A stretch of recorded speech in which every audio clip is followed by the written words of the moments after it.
രാത്രി നിന്റെ പപ്പ ഇല്ലല്ലോ, എന്ന് പറയട്ടെ. അതൊക്കെ നമുക്ക് ശരിയാക്കാം.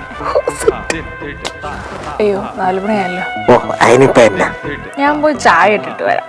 പോവല്ലേ, ഞാൻ ഇപ്പൊ വരാവേ. ചേട്ടൻ ഇപ്പൊ പറഞ്ഞ കഥയില് സീനൊന്നുമില്ലല്ലോ. ചേട്ടന്റെ ഗേൾഫ്രണ്ട് ചായ തിളപ്പിക്കാൻ പോയതല്ലേ, അതിന് ചേട്ടൻ എന്തിനാ ചാടി ചാവാൻ പോണത്? അതിനത് 4 മണിക്കത്തെ ചായ അല്ലായിരുന്നടാ, എന്നെ പറ്റിക്കുവാ.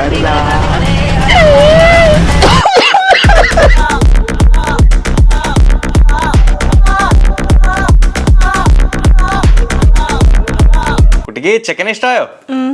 ഇഷ്ടായി. ചായയും എനിക്കിഷ്ടായി.